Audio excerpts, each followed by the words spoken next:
Sabi mo naman sa'yo, sis eh. Maganda talaga dito eh. May gwapo dun. Hello ladies, good morning. Hi. Ano ba yan, sis? Wala pa yung food pero nabubusog na ako. Kaya ma'am, ano po order niyo? Kuya, anong password ng wifi niyo dito? Ito po ma'am. Hindi yan. So, kasi magkaroon tayo ng connection dalawa eh.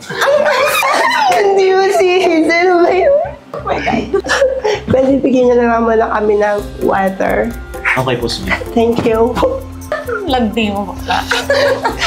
Sabi ko sa'yo, sis eh. Maganda na yung plate mo. Masasarap pa yung oms. Ay, nabubusog na ako.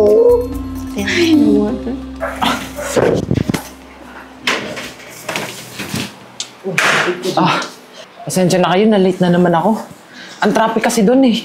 Hindi, sige, okay lang yan. No problema yun. Late ka na naman. Pasensya ka na, Francis, na-traffic lang eh. Alam mo ikaw, kay papangit mo na, late ka na naman. Dapat mga pogi lang pwedeng malate. Tingnan mo kayo, pogi nga. Aga namin pumasok. Kung umuwi ka lang naman para maligo, kahit wag na kasi mukha ka naman din naligo eh. Francis, tama na yan, Francis. Ito, suotin mo! Tsaka, nakita mo yung dalawang customer? Bigyan mo ng tubig ha. Bilisan mo! Francis. Malkupal mo.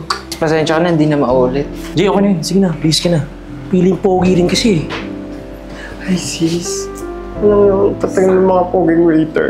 Tagal ng water natin. Hello po, good morning po. Ay, Tubig po muna kayo. siya.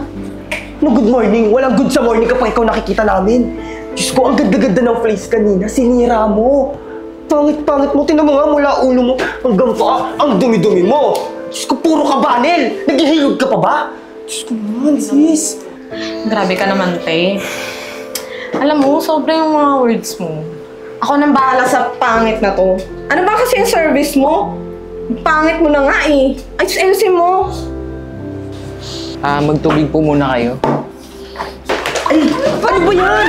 Ay, ko, sorry pa. Ano ba yan? Pag-tanga-tanga mo, ang pangit-pangit mo na nga, ang tanga-tanga mo pa. Diyos ko, grabe ka, bibidyo ko talaga to. Bulisit pa to! Kanina pa! Hoy, bitawan mo nga yung best friend ko. Tinan mo yung itsura mo, ang pangit-pangit mo na. Manyakis ka pa, ha?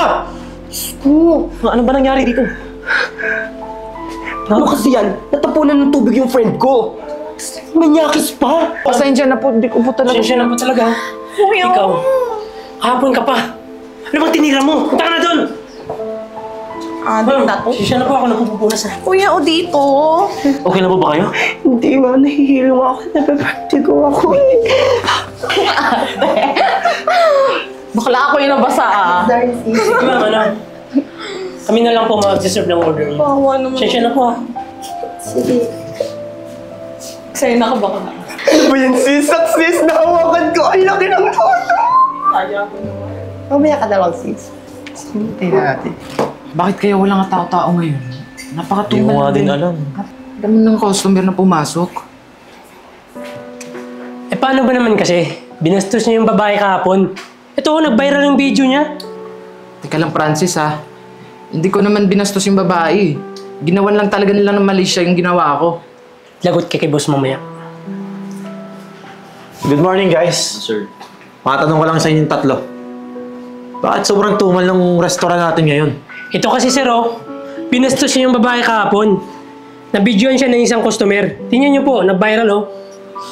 Sir, pasensya na po, hindi po totoo yung nakikita niyo sa video. Nagdadahilan ka pa?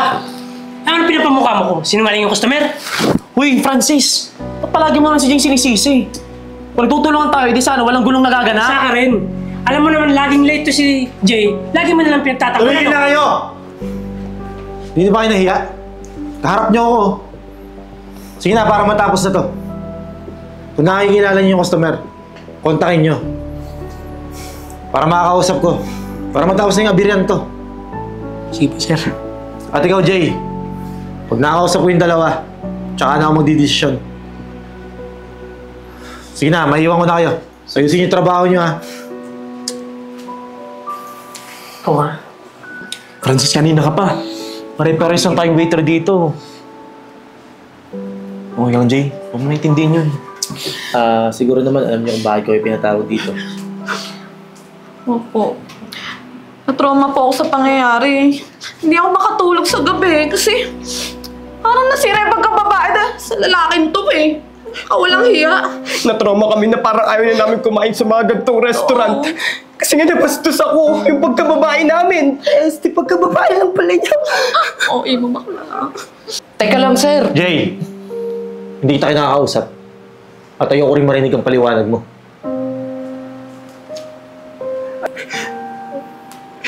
Alam niyo, sir, dapat bigyan niyo na lang kami ng pampalubag-loob, di ba? Totoo. Like pera. Para delete ko na yung video. Ma'am, sir. Actually, kaya kayo nandito. Dahil dyan. Ayun na. Sis, ang kabal. Gusto mo. Ay, kapit. Sir, ano to? Bakit kami ba yung kakasuhan nyo? Ang kapal naman ang mukha nyo. Ganyan na ba sistema ng restaurant nyo? Sir, ako na nga yung nabastos eh. Bakit ganon? Ma'am, sir. Huminahon po kayo. Kaya nga tayo nandito para tayo makapag-usap ng maayos. Ma'am, 2024 na po ngayon. Baka nakakalimutan nyo. Kahit saan, may CCTV na. At isa pa, di ba kayo nangaharas sa mga waiter ko? Di ba? Carlos, Francis. Alam nyo, ayos din kayong dalawa no? Pagka pogi, okay lang sa inyo kahit anong gawin. Pero pagka hindi nyo type, manyakis na. Alam nyo, umalis na kayo. At magkita-kita na lang tayo sa korte. Aalis na talaga kami sa restaurant nyo na to. Pangit! Tara natin. Manya ka kasi ni bakla eh.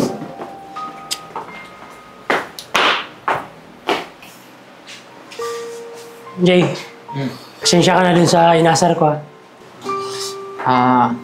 Okay na yun. Kalimutan mo na yun. Nangyari na yung nangyari. Tsaka, sir, salamat po pala sa ginawa nyo Salamat po at naniwala kayo sa akin. Alam nyo, obligasyon ko naman talaga yun ang protektahan kayo. At isa pa, pag may mga ganitong sitwasyon, sabihin nyo agad sa akin. At natutuwa rin ako sa inyo na okay na kayo ngayon. So, paano? Gawin nyo na yung trabaho nyo. Thank you po ulit, sir.